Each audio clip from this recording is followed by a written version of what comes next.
बिस्मिल्लाहिर्रहमानिर्रहीम। अस्सलाम वालेकुम। मैं हूं डॉक्टर शाज़मीना और आप देख रहे हैं मेरा यूट्यूब चैनल। जैसे कि आप जानते हैं कि मैं अपनी वीडियोस में आपके साथ शेयर करती हूं डिफरेंट हेल्थ टिप्स। साथ ही हम बात करते हैं मुख्तलिफ बीमारियों के हवाले से, उनके सिम्टम्स से कैसे डील किया जाए और इस सिलसिले में होम्योपैथी हमारी क्या मदद कर सकती है। तो आज हम बहुत ही इंपॉर्टेंट टॉपिक के बारे में बात करने जा रहे हैं और वो है फैटी लिवर। वीडियो को शुरू करने से पहले अगर आप मेरे चैनल पर नए हैं तो मेरे चैनल को सब्सक्राइब करके बेल आइकन को प्रेस कर दें ताकि मैं जब भी कोई न्यू वीडियो पोस्ट करूं तो उसका नोटिफिकेशन आपको मिल जाए। तो चलिए जी वीडियो को शुरू करते हैं। आज हम बात करेंगे फैटी लिवर के हवाले से। फैटी लिवर क्या होता है, इसकी कौन सी वजूहात होती हैं, इसके अलावा इसमें हमें क्या सिम्टम्स देखने को मिलते हैं। साथ ही मैं आपको बताऊंगी कुछ ऐसी होम्योपैथिक मेडिसिन जो कि आप फैटी लिवर में इस्तेमाल कर सकते हैं और आपको उसके बहुत अच्छे रिजल्ट्स मिलेंगे। फैटी लिवर क्या होता है? फैटी लिवर जैसे कि इसके नाम से ही जाहिर है कि जब लीवर के अंदर, जिगर के अंदर फैट्स की तादाद ज़्यादा हो जाए, यानी कि फैट सेल्स जो हैं वो ज़्यादा तादाद में बनने लग जाएं, तो इस सिचुएशन को हम कहेंगे फैटी लिवर। अब ये जो लीवर है ये हमारी बॉडी का सबसे लार्जेस्ट ऑर्गन माना जाता है। इसके अलावा इसकी हमारी बॉडी में बहुत से फंक्शंस हैं, डाइजेशन के रिलेटेड बहुत से फैट्स को ये डाइजेस्ट करने में हेल्प आउट करता है। इसके अलावा ये बॉडी से बहुत से टॉक्सिन्स रिमूव करने में, यानी कि जहरीले मादों को रिमूव करने में, ब्लड को प्योरीफाई करने में बहुत हेल्प आउट करता है। अब लीवर के अंदर नेचुरली तौर पे कुछ फैट प्रेजेंट होता है, लेकिन अगर यही फैट जो है ये 5 to 10% से बढ़ जाए, अगर फैटी सेल्स जो हैं वो लिवर में ज़्यादा हो जाएं और लीवर के वेट के हिसाब से अगर 5 to 10% फैट जो है वो बढ़ जाए, तो फिर हम कह सकते हैं कि पेशेंट को फैटी लिवर का इशू आ रहा है। लीवर में फैट ज़्यादा होने की वजह से इन्फ्लामेशन हो सकती है, जिसको हम सोजिश भी कहते हैं। इसके अलावा अगर इसको टाइम के ऊपर ट्रीट ना किया जाए, इसका ट्रीटमेंट ना लिया जाए, तो ये आगे जाके मजीद सिरोसिस ऑफ लिवर में या इसके अलावा कंप्लीट लिवर फेलियर में भी तब्दील हो सकता है। अगर इसकी कॉजेज़ के हवाले से बात की जाए तो जो पेशेंट्स ओवरवेट होते हैं, ओबेसिटी का शिकार, उन पेशेंट्स में ज़्यादा चांसेस होते हैं फैटी लिवर के। टाइप 2 डायबिटीज़ का मसला है, इसके अलावा हाइपरग्लाइसीमिया का मसला है, जिन पेशेंट्स को उनके भी फैटी लिवर के रिस्क बढ़ जाते हैं। इसके अलावा इसकी सबसे बड़ी कॉज है अल्कोहलिज्म, यानी कि जो पेशेंट्स अल्कोहल का ज़्यादा इस्तेमाल करते हैं। इसके अलावा आजकल का जो हमारा सेडेंटरी लाइफस्टाइल है, जिस तरह हमारी फिजिकल एक्टिविटीज़ बहुत ज़्यादा कम हो गई हैं, तो जब हम काम नहीं करेंगे तो हमारी जो एक्स्ट्रा फैट्स हैं, जो एक्स्ट्रा कैलोरीज हैं वो बर्न नहीं होगी, जिसकी वजह से हमें फैटी लिवर का सामना करना पड़ सकता है। इसके अलावा वो पेशेंट्स जो लंबे अरसे से डिफरेंट मेडिकेशंस पर होते हैं, उनके भी फैटी लिवर के रिस्क बढ़ जाते हैं। तो अगर इसके सिम्टम्स के हवाले से बात की जाए तो इसके एज सच कोई सिम्टम्स सामने नहीं आते। इवन बहुत से पेशेंट्स ऐसे हैं जिनको फैटी लिवर का मसला होता है और वो अपनी ज़िंदगी आसानी से इस फैटी लिवर के मसले के साथ गुजार देते हैं, उनको कोई भी उसका सिम्टम ज़ाहिर भी नहीं होता।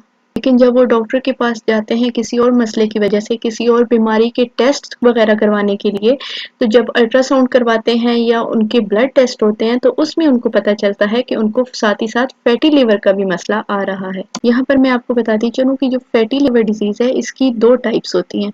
जो पहली टाइप है वो है अल्कोहलिक फैटी लिवर डिजीज़, यानी कि जो इंसान ज़्यादा अल्कोहल का इस्तेमाल करता है उसको आगे जाके फैटी लिवर डिजीज़ का सामना करना पड़ता है। अल्कोहल की वजह से फैटी लिवर डिजीज़ का शिकार होगा, उसको आप कहेंगे अल्कोहलिक फैटी लिवर डिजीज़।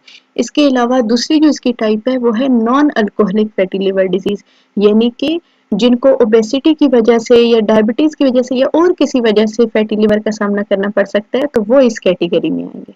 अब जैसे कि मैंने आपको बताया कि कुछ पेशेंट्स में तो फैटी लिवर के बिल्कुल सिम्टम्स तक ज़ाहिर नहीं होते, लेकिन यही कंडीशन जो है कुछ पेशेंट्स में आगे जाके इतनी सीवियर हो जाती है, इवन पेशेंट्स को लिवर सिरोसिस हो जाता है। इसके अलावा लिवर में फाइब्रोसिस का मसला हो जाता है, साथ ही साथ लिवर फेलियर की तरफ जा सकता है और बाज़ केसेस में तो लिवर कैंसर भी देखने को मिलता है। साथ ही साथ पेशेंट को भूख बहुत कम लगती है या बिल्कुल ना लगने के बराबर। इसके अलावा पेशेंट में बहुत ज़्यादा वीकनेस हो जाती है। इसके अलावा हमें जो सिम्टम्स जॉन्डिस में देखने को मिलते हैं, जैसे कि स्किन का पीलापन, इसके अलावा आंखों का पीलापन, साथ ही साथ पेशेंट को जो है वो नोजिया और वॉमिटिंग की भी सिम्टम्स देखने को मिलते हैं। इसके अलावा जब जिस्म के अंदर बिलिरुबिन बढ़ जाएगा तो उसकी वजह से स्किन के ऊपर आपको इचिंग देखने को मिल सकती है। साथ ही साथ पेशेंट को दर्द महसूस होगा राइट साइड पे, अपर एब्डोमेन वाली साइड। तो अब अगर बात की जाए होम्योपैथिक मेडिसिन के हवाले से, तो जो सबसे पहली मेडिसिन मैं आपको बताने जा रही हूँ ये फैटी लिवर में बहुत ही बेस्ट है। साथ ही साथ ये आपके हर तरह के सिम्टम के लिए सिंगल रेमेडी है, यानी कि अगर आपको फैटी लिवर का मसला है तो आप सिर्फ ये एक मेडिसिन इस्तेमाल करते हैं तो आपके सारे सिम्टम्स इसकी वजह से क्योर हो सकते हैं। ये मेडिसिन है चिरिडोनियम। चिरिडोनियम को आपने मदर टिंचर की फॉर्म में इस्तेमाल करना है। ये उन पेशेंट्स को आप देंगे जिनमें फैटी लिवर की वजह से बाइल साल्ट बढ़ जाता है। इसके अलावा पेशेंट को बहुत से डाइजेस्टिव इश्यूज आ जाते हैं। साथ ही साथ पेशेंट में अगर जॉन्डिस के सिम्टम्स आपको देखने को मिलते हैं, स्किन का कलर पेल हो रहा है, इसके अलावा आंखों में पीलापन देखने को मिलता है। साथ ही जिन पेशेंट्स को गाल स्टोन्स का मसला है यानी कि गाल ब्लैडर में अगर स्टोन्स हैं, इसके अलावा अगर पेशेंट को कॉन्स्टिपेशन कब्ज का मसला है, इसके अलावा अगर पेशेंट को जो है राइट अपर एब्डोमेन में पेन का सिम्टम देखने को मिल रहा है, बैक साइड पे स्कैपुला जो बोन है उसके नीचे अगर आपको पेन का सिम्टम देखने को मिल रहा है जो कि ज़्यादातर गाल स्टोन्स में मिलता है, तो ये सारे सिम्टम्स जो हैं ये सिंगल मेडिसिन कवर करती है जो कि है चेरिडोनियम। चेरिडोनियम को आपने मदर टिंचर की फॉर्म में इस्तेमाल करना है। तकरीबन 20 कतरे आपने आधा कप पानी में डाल के सुबह शाम इस्तेमाल करने हैं। नेक्स्ट मेडिसिन है लाइकोपोडियम। लाइकोपोडियम को आपने 30 की पोटेंसी में इस्तेमाल करवाना है। ये उन पेशेंट्स को आप देंगे जिनको बहुत ज़्यादा गैस का मसला रहता है। कुछ भी खाने के बाद उनको ऐसे एहसास होगा जैसे कि उनका पेट फूला हुआ है। इसके अलावा मैदे में बहुत ज़्यादा जलन पाई जाती है ऐसे पेशेंट्स की। थोड़ा सा भी अगर खाते हैं तो उनको ऐसे लगता है जैसे उन्होंने बहुत ज़्यादा पेट भरकर खाना खाया है, बहुत ज़्यादा फुलनेस का एहसास होता है। और साथ ही साथ ऐसे पेशेंट्स को जो है वो मीठे की क्रेविंग बहुत ज़्यादा होती है, बहुत ज़्यादा मीठा खाने का दिल करता है। तो ऐसे पेशेंट्स को आपने लाइकोपोडियम जो है वो 30 की पोटेंसी में देनी है। तकरीबन 2 to 3 ड्रॉप्स आपने दिन में 3 मरतबा इस्तेमाल करवाने हैं। नेक्स्ट मेडिसिन है कैलकेरिया कार्ब। कैलकेरिया कार्ब जो है ये उन पेशेंट्स के लिए जिनको ओबेसिटी का मसला है। फैटी लिवर के साथ साथ पेशेंट जो है वो बहुत ज़्यादा ओबीस है यानी कि मोटापे का शिकार है। तो ऐसे पेशेंट्स को आपने कैलकेरिया कार्ब 30 की पोटेंसी में इस्तेमाल करवानी है। साथ ही साथ आपको पेशेंट्स में जो है वो बहुत ज़्यादा डाइजेस्टिव इश्यूज देखने को मिलेंगे। गैस का प्रॉब्लम बहुत ज़्यादा होता है पेशेंट को। इसके अलावा उनको लंबे अरसे से कॉन्स्टिपेशन का मसला रहता है। साथ ही साथ जो उनकी लिवर पे फैट है वो बहुत ही ज़्यादा होता है। डाइजेशन का मसला बहुत ज़्यादा रहता है पेशेंट को। और इसके अलावा बहुत ज़्यादा एक्सेसिव स्वेटिंग रहती है यानी कि पसीना बहुत ज़्यादा आता है। तो ऐसे पेशेंट्स को आपने 30 की पोटेंसी में देनी है कैलकेरिया कार्ब। तकरीबन 2 to 3 ड्रॉप्स आपने दिन में 3 मरतबा इस्तेमाल करने हैं। तो नेक्स्ट मेडिसिन है नक्स वोमिका। नक्स वोमिका जो है ये आपको 30 CH की पोटेंसी में इस्तेमाल करनी है।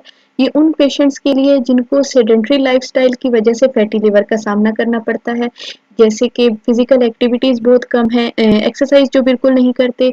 इसके अलावा दिन के टाइम सोना, रात के टाइम जागना, खाने का एक टाइम मुकर्रर नहीं है, साथ ही साथ ऑयली फूड्स का इस्तेमाल बहुत ज़्यादा करते हैं। तो ऐसे पेशेंट्स के लिए नक्स वोमिका जो है वो 30 CH की पोटेंसी में आपने 2 ड्रॉप्स सिर्फ रात में 1 मरतबा इस्तेमाल करने हैं। डायरेक्टली ऑन टंग आपने लेने हैं 2 ड्रॉप्स सिर्फ रात में 1 मरतबा।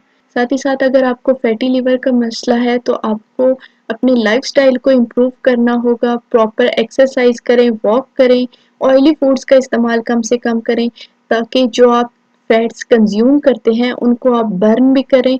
और लास्ट में मैं आपको यही बताना चाहूँगी कि अगर आपको किसी किस्म का भी मसला है, कोई भी डिज़ीज़ है, तो आप सेल्फ मेडिकेशन ना करें बल्कि अपने डॉक्टर से कंसल्ट करके उसके बाद ही मेडिकेशन स्टार्ट करें। तो मेरी आज की वीडियो यहीं तक थी। आपको मेरी आज की वीडियो कैसी लगी है मुझे कमेंट सेक्शन में ज़रूर बताइएगा। साथ ही साथ मेरे चैनल को सब्सक्राइब करके बेल आइकन को प्रेस कर दें ताकि मैं जब भी कोई न्यू वीडियो पोस्ट करूँ तो उसका नोटिफिकेशन आपको मिल जाए। Thank you for watching. Allah हाफिज़।